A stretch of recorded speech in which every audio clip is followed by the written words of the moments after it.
I'm April Morrison, Doctor of Physical Therapy, accidental entrepreneur, and lifelong learner. You're tuned in to the Idaho Physio podcast, where we talk about things health, wellness, and high performance in all areas of life.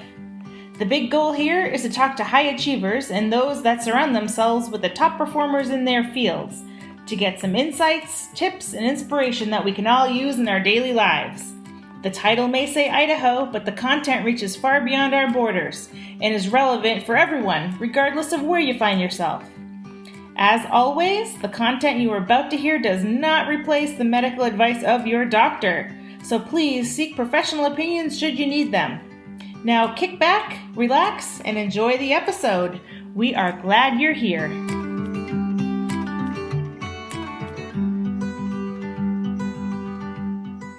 Hey everyone, welcome to this episode of the Idaho Physio podcast. It is a podcast about health, wellness, and high performance for high achievers. And so we're super happy to have you here. Just a reminder, if you haven't yet subscribed to the podcast, make sure you do that in the links below. Also make sure to share and comment, make some notes if there's somebody that you think we really need to talk to or interview. Please let us know. We're always up for more suggestions and advice there. Today, we have another top performer in her field, and we're so excited to talk to her. Today, we're speaking to Janet Laird. She is a program director at Raytheon Technologies, and specifically, she works in the Missiles and Defense Business Unit, which is near and dear to my heart as an Air Force veteran myself. And so a little bit background about Janet. She's located down in Tucson, Arizona, which is also near and dear to my heart because my bestie lives there. And she has been over 35 years in the industry, which is pretty amazing. So, you've got some longevity and you've got some talent if you can stay in the industry that long. She has been 15 years. She's been about 15 years as a program manager, and then 20 years in engineering after getting her master's in engineering. So that's pretty amazing. So Janet, thank you for joining us, and we are so happy to have you here. Well, thank you for having me. I'm so excited to talk to you today. So maybe you can kind of start, I know I just gave a brief rundown of who you are, but maybe you can talk a little bit more or dive a little bit deeper into who you are and what you like to do and that sort of thing. Sure, I'd be happy to do that. So it is funny to me to hear you say some of those numbers there because I can't believe I've been doing this for 35 years. I can still remember just starting out, and I never thought I'd get to that point. But yeah, I do. I primarily think of myself, at least from a work perspective, as an engineer. That's where my training is. Got 2 engineering degrees, spent a lot of years doing engineering, and over time progressed into a program management type of role. But I still think of myself as an engineer because that shapes so much of my thought processes. Sure. When you have an engineering brain, you can't help it, right? You've got that brain that sets you up. So that's pretty cool. Absolutely. And I don't know if the engineering brain if it's a nature or nurture thing, but it's probably a little bit of both. And once you go through the training and the degrees, and then you work on it for a while, there is a very different type there. But I've been here in Arizona for 20 years, spent quite a bit of time before that in Ohio. And in all of my jobs and my personal life, I like to travel. So I've been very fortunate to be able to do both on the job and personally. So that's one of the benefits of that. I think back and I think, wow, I've been really lucky that way. So I like to travel. And being here in Arizona, I like to do a lot of hiking. There's a lot of good outdoor hiking to do in different areas. So I like to do outdoor activities. I do like sports, both participatory sports and just watching sports as well. And so that's something. Teams? Well, I grew up outside of Cleveland, so okay. I am a Cleveland Indians fan and will be for life. Okay. And I still follow the Browns in football. So even though they've been not very good, but they're still my team. This might be the year for them, though. I've heard good things about them this year. We've been saying that for many years. But it's okay. It's okay. It's fun. And then, yeah, and actually getting out to do active things is very important to me.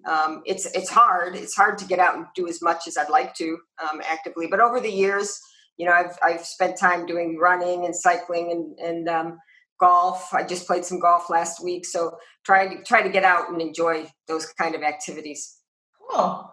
So how did you get into engineering? Was there something that kind of pulled you in that direction, or someone that you met that inspired you, or just thought you'd try it and fell in love? Well, that's a good question. So I always was very interested in math and science. And so that was just the topics that I always enjoyed in school. So when but I didn't know any engineers personally. And there was a teacher I had in high school who, actually my chemistry teacher, suggested chemical engineering. And really, it was really her suggestion that sent me to that direction. And what I liked about what I heard was that, the science and the math is really intellectually interesting, and it's like cool things to know, but the engineering is applying it, and it's taking that knowledge. It's not knowledge for knowledge sake. It's actually taking the knowledge and doing something with it and making the world better, doing something for people to make their lives better. And that appealed to me. It's like taking that and doing something beneficial for it. And I still feel that way. That still drives a lot of what I do. It's the usefulness of it that appeals. That's awesome. So you kind of started down that path and just stayed on it, it sounds like, from high school on and beyond. Pretty much. And I saw that you changed from chemical engineering to mechanical engineering. Was there a reason when you kind of switched, why you chose to switch one versus the other, or just made sense at the time? It made sense at the time, and for a very specific reason, because I was I went to the University of Dayton in Dayton, Ohio, and when I was a senior, I worked in one of the research labs there, and my advisor offered me an assistantship if I stayed on and got my master's degree to continue working there, and it felt like that was a really good opportunity to do it. But honestly, I felt like, well, if I'm going to stay at the same school, I already had studied with the chemical engineering professors in that department, and I felt like I would have more opportunity to learn more if I changed to mechanical engineering, if I was going to stay at the same school and do that. And so that really is the reason. And fortunately, I was able to do that, and I was able to customize my studies in mechanical engineering along material science type of classes. So it really just kind of fit in well with my chemical engineering bachelor's degree. Cool. So that's why, but it served me well. I've never regretted it. And that's great. So had you always decided that you kind of wanted to get into the missile defense and that sort of thing, or was that just kind of things lined up and got you there? It was more, that step was a little more by chance. Okay. So right out of when I finished up my master's degree, I spent the first 12 years of my career working in more traditional chemistry companies. So I worked for DuPont for a while, worked for Goodyear, which in the area where we make tires. Most people think of Goodyear in that way. And but then I had, for personal reasons, I had an opportunity to move to Arizona. And I thought, I would really like to learn that part of the country. And that adventure part of it appealed to me. Mm-hmm. And it really was not because I was looking to change my professional engineering position. But personally, I was going to say, I want to do this. I want to go learn that part of the country. And so when I made that decision, I looked at what professional opportunities there were for me. And Raytheon and their missile business was an opportunity that presented itself. And that was a really big change because the technology was very different than what I had been doing. Sure. And I joke about it because I had to learn all about the missile technology when I came here. So it was a very, very strengthening and educational experience for me to go from working in one industry and with one technology to a different company, a different industry, different technology, and have to learn my way. And so, but I feel like I was able to do it pretty well. Well, obviously, yeah. I mean, you're a program director, so that's nothing to shake a stick at for sure. But every time you do, like taking on that kind of a challenge, not being afraid to do it, but just stepping in to do it. And it actually is very interesting. I found it interesting to go through that learning process. And I frequently would, talk to people here. Well, why do we do things this way? Why do we do things that way? Mm-hmm. And I was surprised at how many people couldn't tell me. And I'd say, well, I used to do it this way over here, and you do it that way. So why would it be different? And sometimes people could tell you, sometimes they couldn't, and sometimes I'd just figure it out on my own. And I'd say, oh, well, I think it's because of this reason. So that to me is appealing to me. Kind of look at things and figure that all out. So yeah, you end up kind of having to be a detective and find out, what works or what just kind of is being done because it's always been done that way, and process improvement and that sort of thing. That's exactly right. If you want to get to improvements, you kind of have to pull that thread and say, well, why does it happen this way now? And how do I really want it to happen? And then how do you get from here to there? Right. And then pulling that thread, things can unravel, unfortunately. And so it makes it kind of scary as well. It is. And you're exactly right. Things can unravel. So sometimes I've run into that where to me it seems obvious because I've had my background, which is unique to me, of course. And so if I've had experience doing things a certain way, I'll say, well, we should just do it this way. And everybody around me is like, we don't know what you're talking about. And we don't know how to do it. And so you can push people a little bit, which is good. But you have to really be, develop a sense for how far to push them and when to adjust. So let's talk a little bit more about that. Because you had to transition from, kind of one industry to another, I'm guessing there are some things that you found that kind of served you in both industries in terms of either habits or lifestyle or what you do to kind of make sure that you go from one industry and you can still carry those things to the next and be successful. Is there something or things that you can put your finger on saying, yeah, doing this has helped serve me well in both industries? Absolutely. I would just as a general statement, I would say it's more of those soft, squishy skills. Okay. The communication. So having the ability to communicate in both written, verbal, formal, informal, being able to get points across, being able to adapt how you communicate depending who your audience is. I can't overemphasize that. And that's hard. Someone told me once that it's really the most important thing you do, and you communicate till you're sick of communicating, and then you have to do some more of it because it's just so important. Right. And so those communication skills, I think, translate, and that doesn't matter really what industry you're in. Sure. Then there's some of the other just professional attributes, I'll say, following through on your commitments, actually being able to set expectations with whoever you're working with, and that includes your own leadership or your customer or the people on your team, the people who are depending on you. And so those sort of, again, squishy skills that really are very, very important.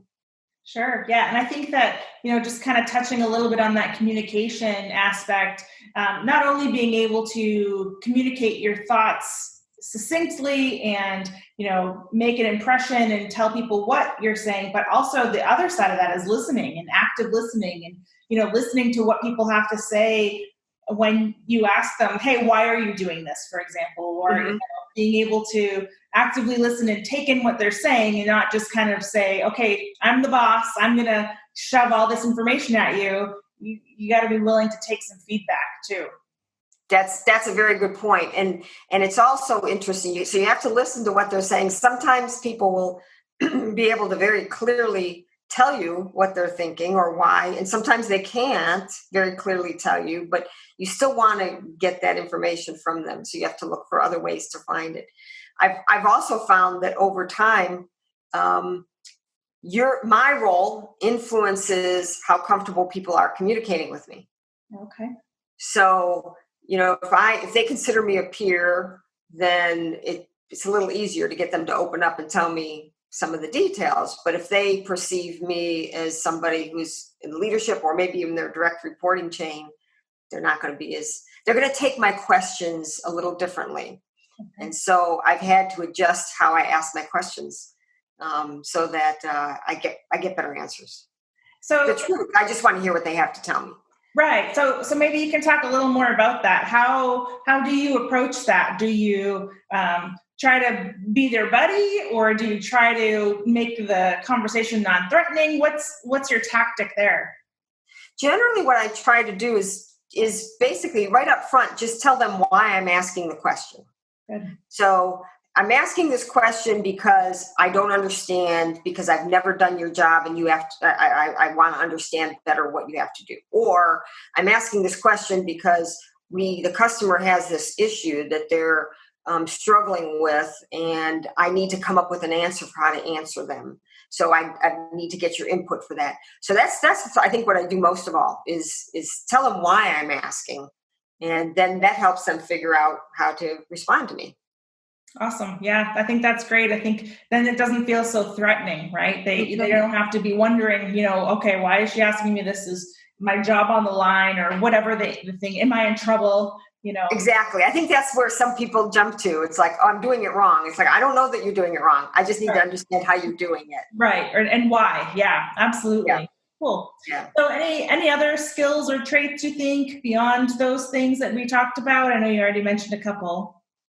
Yeah, I mentioned a couple relative to just, the how you approach your job, and the kind of I'll say the executive presence kind of approach to it. So one way to think about that is being successful in a large company. I've always worked for large companies. And so in a large company, you interface with a lot of different people. And I think that it's a soft skill, that intangible skill of inspiring confidence in people, that they're confident in me and that I help them feel confident in themselves. That is a skill I think that goes a long way. Very cool. Yeah. It's a hard one because I don't know how to tell somebody to go learn that skill. Yeah. But I think it's a good skill to have. Yeah, I think it's probably one of those that you have to think of a time when you felt empowered or confident or something, and what kind of got you there, and you kind of emulate that in your interactions with people so that they can feel confident in what you're saying as the leader. That's a good point. And so for me, if I'm going into a meeting, or if I'm going into maybe a new situation or a new assignment, spending some time, for me personally, I like to spend some time on my own, quietly, thinking through, even just visualizing what I'm going into. If it's a meeting, visualizing how the meeting is going to be, or spending a few minutes to write down what it is my objective, what I want to get out of it, and how I'll think about at the end of the day if it's been a good meeting or not. And just those simple, it can only be 5 minutes, right? But just getting that thought in your head helps you maintain focus on that during the course of that event. And sure. I think you get better at the end. It's just like the athletes that visualize them, the skiers visualizing themselves going through the slaloms and off the jumps. It's, your visualization. That's great. I like that idea, and that concept of when you're going into something, kind of picture how you want it to come out and what you're expecting from it. And hopefully that manifests, with your actions, and then you're prepared for pretty much anything at that point. I think you're right. I think that is a good parallel. Yeah. The way athletes do it too. Cool. So, do you have any personal habits or things that you look for in others that you may emulate yourself when you're hiring or looking for the top people to bring onto your teams? Are there habits or traits from those individuals that you look for or that you do yourself? So things I'll mention one that I do myself, and this something I think I'll look for. So there's a couple things actually I do myself that um, just help me maintain my own ability to perform. Um, the days get long, the jobs get hard, and I learned a long time ago that there's never a shortage of work to be done. Um, I have I have plenty of ideas. I can go through the day and I am constantly thinking, oh, I want to do this. I want to do this. If we did this, would be better. If we could do that, it would be better. And so ideas are not, there's no shortage of those, but there's shortage of time and energy to get them all done. So you have to prioritize and develop a sense that you're prioritizing the right way and doing the right things. And then you have to accept that you're not going to get to them all. And for someone who has a drive to do a lot of things, that's hard to accept. Okay, we're not going to do that. So I've had to learn to kind of do that acceptance. And then part of that is some little things to maintain my own energy is to turn off, to make sure I turn off at the end of the day, sometimes on a weekend, turn the electronics off, just say, I'm not going to look at the computer today. And it really helps. It's hard sometimes to do that, but it really helps. And so doing that is I know is important for me. And so I encourage other people to do that too. And so those are some of the things. Now that gets me to what do I look for in other people? I look for people who are authentic, who I feel can acknowledge some of those same limitations, because I think that's just realistic. Right. So when people, if people are willing to acknowledge that, they aren't going to be able to do everything, but they work really hard to make sure they're doing the important things and doing them well, to me, that's very authentic. So that's part of what I look for in people. I like that. And I think that is one of the things that people forget during interviews, especially, is they think the person that's hiring them or interviewing them, for a job wants to hear, oh yeah, I can do all this, I can do all that, when they don't realize that, sometimes showing a little bit of vulnerability or being human, that you're not perfect, you're going to do your best and you're going to try and you'll ask for help. That, for me at least, goes a long way. To show that the person is actually real and not just feeding me what I want to hear. And the person's real, and the person's actually thought about it. Yeah. Oh, yeah. Yeah. Because if they think they can do everything, they haven't thought about it. I know. I want to see their superhero cape if that's the case. Exactly. I wish, because I want to learn how to do it myself. No kidding. Right. Yeah. Those are great. I like that. And you touched a little bit on prioritization and prioritizing your day and your tasks. Is there something that jumps out at you as like, these are always going to be the top priorities, or I guess how you determine what you can accept that doesn't happen? Yeah, that's a good question. And part of that is you trusting yourself a little bit to make those judgments. But if you had to say, so I do have a team. I'm responsible for a team that has to get a specific body of work done for our customer. So in my head, anything that affects delivering that product to my customer, that takes priority over everything else. And then I would say the second thing is making sure that my team has what they need. And those two kind of go hand in hand. It's hard to say they're one and two because they're kind of both, they're hand in glove really. But so on a daily basis, I probably put if anybody on my team comes to me that they have an issue or they have a question, I make that a priority. But globally, it's whatever it is to make sure the customer gets what the customer is looking for. And the other thing is, so even with other people I observe, and other people I observe that are high performers that I try to emulate. One thing I notice in them is they tend to have a lot of really good focus. You can usually tell in interacting with them what they think is important, because they're so focused on it. Even if they don't verbalize it, they're just so focused on it, which is pretty impressive. But at the same time, you also have to be flexible. Oh, yeah. And so sometimes those two appear to conflict, but I will say I might come in the morning and think I've got to get these things done, and this is my priority, and this is what my customer wants, and I know this is important. And then next thing you know, there's things that come up I never even expected, and you have to adapt, and you have to say, oh, now I have to go work on that. And it's not what I planned, but that's okay. I have to go do it. Right. And so those are two important things: is be focused, but be flexible at the same time.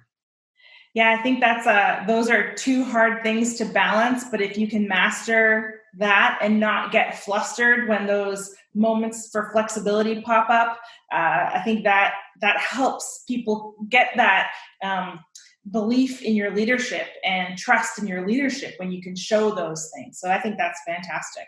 That's great. Yeah.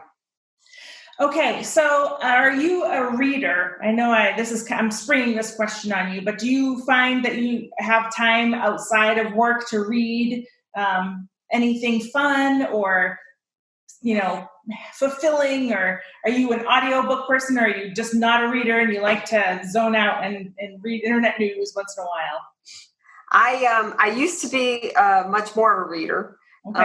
And I find I don't have the energy as to read as much as I'd like to, and actually someday I'd like to get back more into the reading. I do the internet news, of course. Yeah. Try to stay up with current events as much as I can. That's a must. Right.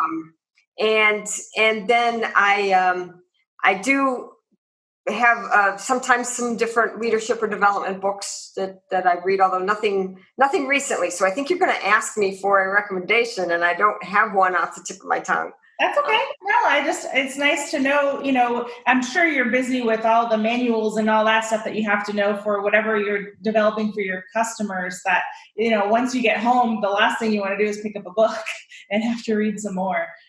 It's good to give your brain a rest, for sure. It is. And although I will say I've been enjoying not reading, but, turning some of the videos and the other media that you can learn from as well. Sure. And I've been enjoying recently the show on PBS that's talking about suffrage and women's right to vote, because it's 100 years and that's really important. Yeah. And there's a lot of, I've been watching that. And so there's a lot of details of that history, which it really wasn't that long ago, but I think a lot of people have either never learned or have forgotten what really happened only 100 years ago. I know. And the fact that these women were so strong and ahead of their time, really, in fighting for our right to vote and have, rights, equal rights, that we should celebrate that by voting ourselves. So that's my little plug for people to go out and vote. I totally agree. We should absolutely, because I think most people today, if you told them they couldn't vote, that would not go over well and people would be surprised. But, it was as recently as 100 years ago, women could not vote. So let's exercise our privilege. Yeah, for sure. Yes. So is there anything else I haven't asked you that you want to share or you think is important to people that are trying to improve their lives and maybe be top performers like yourself? I'm gonna share two things, and one is something we've touched on a little bit because we kind of made some parallels of the visualization to how athletes do that.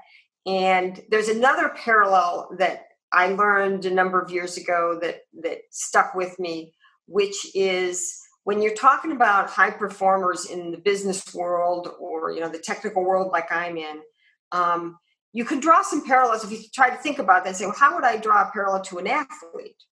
And, I want to be at my top performance. And that includes obviously not as much of the physical side, although the physical side is important, but you want to develop your skills and you do that.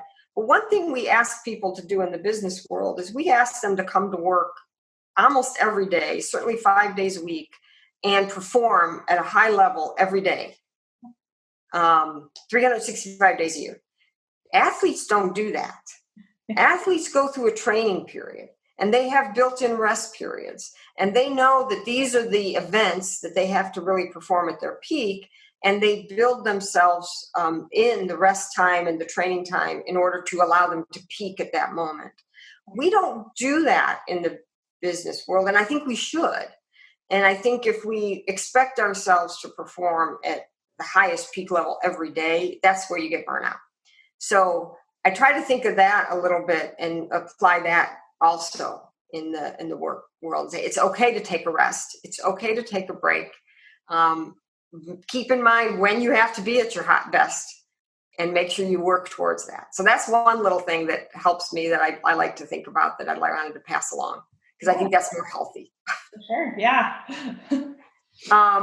And then the other thing I'll pass along, which is something I like to tell people, is something that's helped me over the years.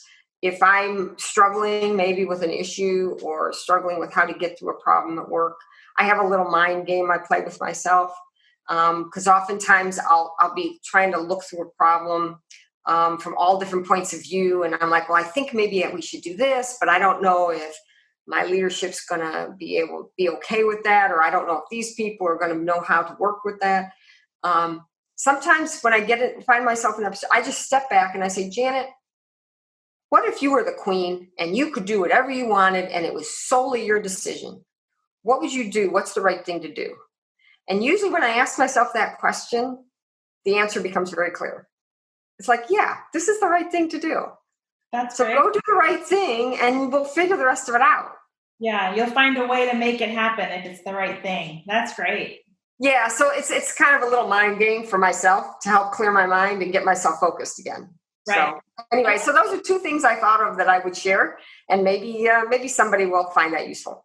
Yeah, no, I do already. I think that, getting rid of that clutter helps you, figure out what the right thing to do and the answer to your question. And sometimes you get mad at yourself after you do that because you're like, why did I worry so much or spend so much time thinking about this? This is the right thing. Yeah. Exactly. Sometimes then all of a sudden it's like, yeah, this is easy. Why did I make it so hard? But yeah. That's great. No, yeah. I love that. That's fantastic.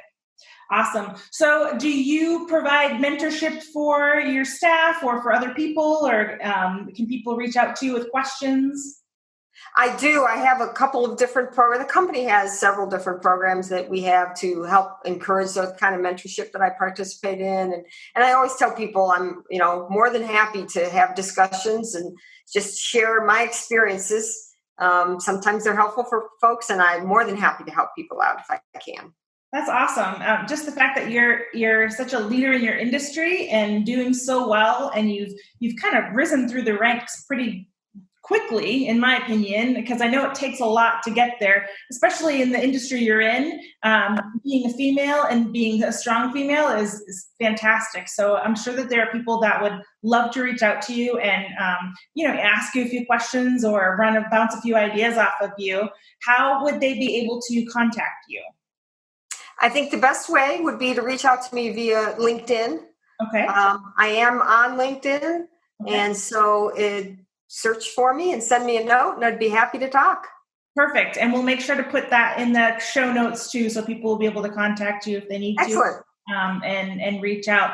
Well, it has been fantastic talking with you, and I already feel like I've got a few good ideas that I can start incorporating in my own life, so I can only imagine the viewers are feeling that as well. So thank you for your time. We really appreciate it, Janet. Thank you very much. It was really great to talk to you today. All right. You have a great rest of your day. Okay, you too.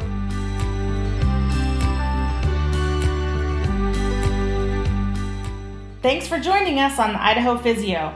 We hope you gained some insights, inspiration, and some ideas on how to be amongst the top performers and high achievers in the world. Know someone that's crushing it that we should talk to? Let us know. As always, we welcome your feedback. Remember to subscribe so you don't miss an episode, and share our podcast with friends, family, heck, even complete strangers. Because hey, who couldn't use a little inspiration these days? Thanks again. Now get out there and be amazing.